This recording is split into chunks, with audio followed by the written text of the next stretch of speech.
சில யோகிகளின் படங்கள் நாம் பார்த்த மாத்திரத்திலேயே நம் மனதில் பதிந்துவிடும். அப்படிப்பட்ட ஒரு படம்தான் இது. இவரின் பெயர் சிவ பாலயோகி மகராஜ். தனது 14ஆம் வயதில் தன்னை உணர்ந்தவர்.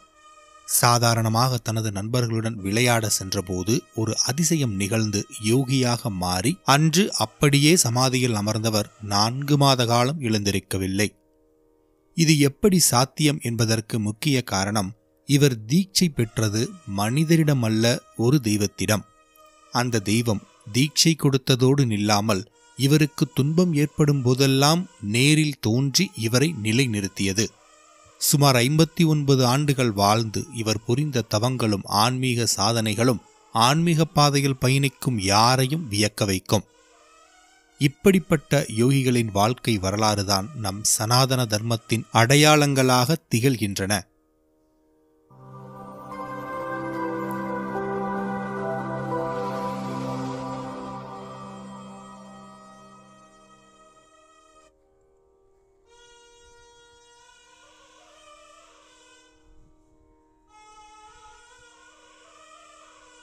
அதே நினைவாகவே ஒரு நாள் தெருவில் போய்க் கொண்டிருந்தார்.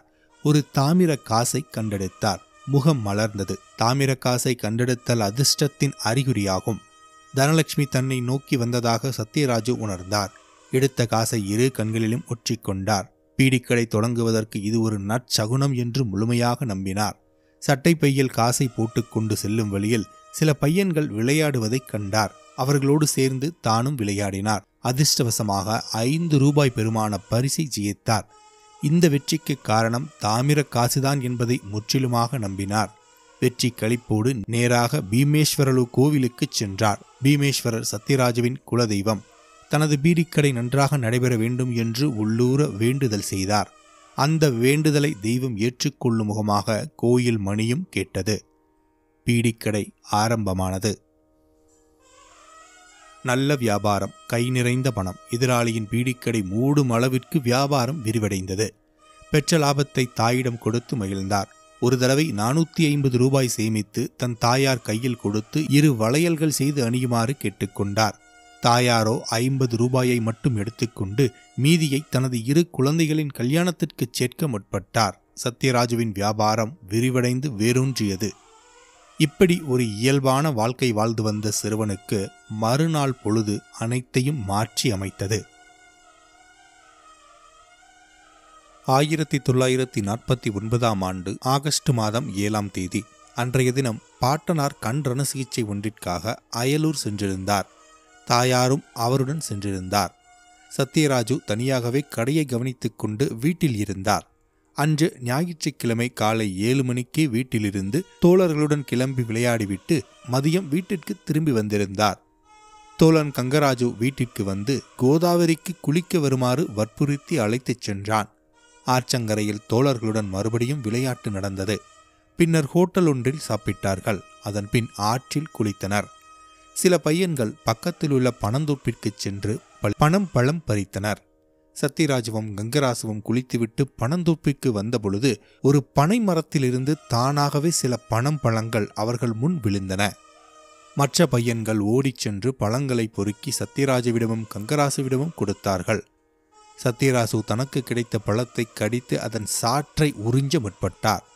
திடீரென உடல் முழுவதும் நடுங்க ஆரம்பித்தது. பழத்தின் உள்ளிருந்து ஓங்கார நாதம் எழுந்தது. இந்த வினோத ஒளியை கேட்டதும் சத்யராஜு திடுக்கிட்டார். சில வினாடிகளுக்கெல்லாம் கோடி சூரியன் ஒன்று திறந்து வந்தாற் போன்று பேரொளி பிளம்பு ஒன்று அவர் முன் தோன்றியது. பழம் அந்த வெளிச்சத்தில் கலந்துவிட்டது. கனப்பொழுதில் பழம் சிவலிங்கத்தின் உருவை அடைந்தது. சிவலிங்கம் 2ஆக பிளந்து 7 அடி உயரமுள்ள ஒரு ஆஜானுபாகவான மனிதன் முன்னின்றார். ஜோதி பிளம்பிற்கும் ஆஜானுபாகவான தோற்றத்திற்கும் நாம் சிவபெருமானையே உவகை காட்டுவோம். இந்த மனிதர் சத்யராஜுவை உட்காருமாறு பணித்தார். சத்யராஜு பயந்திருந்தும் தன் தைரியத்தை எல்லாம் கூட்டி நான் ஏன் உட்கார வேண்டும் என்று கேட்டவர் பதிலுக்கு காத்திராமல் உட்கார்ந்து விட்டார். அந்த மனிதர் சத்யராஜுவை பத்மாசனத்தில் உட்காருமாறு பணித்தார். தனக்கு அந்த நிலை வராது என்று கூறவே அந்த மனிதர் பத்மாசனம் போட்டு உட்கார்ந்து பத்மாசன நிலையில் எப்படி உட்காருவது என்று காண்பித்தார். பின்னர் தன்னுடைய நடு விரலால் சத்யராஜுவின் 2 புருவங்களுக்கு மத்தியில் தொட்டு தலையை மெதுவாக தட்டி கொடுத்தார். சத்யராஜு உடனே தன்னிலை இழந்தார். இதெல்லாம் நடந்தபொழுது பணம்பழம் சத்யராஜுவின் கையில்தான் இருந்தது. பழத்தில் இருந்து சாறு வழிந்து முழங்கையெல்லாம் பரவியது. சத்யராஜு கண்ணை மூடிக்கொண்டிருப்பதைக் கண்ட தோழர்கள் இவன் சாது போல நடிக்கிறான் என்று கேலி செய்தனர். தோழர்கள் அழைத்த குரலுக்கு பதில் கொடுக்காமையால் சத்யராஜுவை பல விதத்திலும் தொந்தரவு செய்தார்கள். சத்யராஜுவிற்கு உணர்வு எதுவும் இல்லை. சத்யராஜு வியாபாரத்தில் முன்னேறி வருவதைக் கண்ட பையன்களில் சிலருக்கு பொறாமை இருந்தது. தனது பொறாமையை இந்த தருணத்தில் சிலர் வெளிப்படுத்தினார்கள். சிலர் சத்யராஜுவின் பத்மாசன நிலையை களைக்க முற்பட்டார்கள். கைகளால் குத்தினார்கள். உடம்பெல்லாம் பணங்களி பூசினார்கள். சேற்றினால் அபிஷேகம் செய்தார்கள். ஆளை தூக்கிச் சென்று ஆற்றில் போட்டார்கள். சத்யராஜுவிற்கு எந்த உணர்வும் வரவில்லை.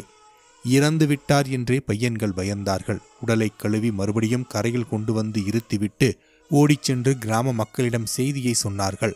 கிராமத்திலிருந்து 6-7 பேர் வந்தார்கள்.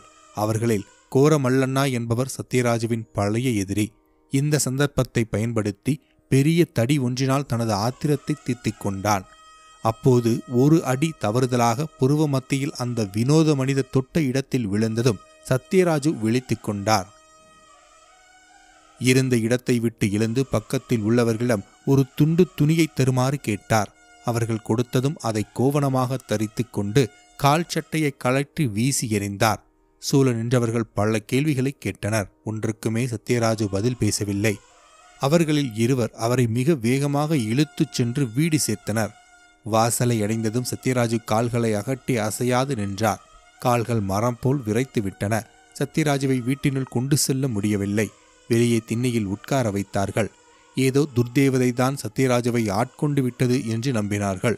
வேறு சிலர் ஏதோ வலிப்பு நோய் என்றனர். இன்னும் சிலர் இது ஏதோ மனித அறிவிற்கு அப்பாற்பட்டது என்றனர்.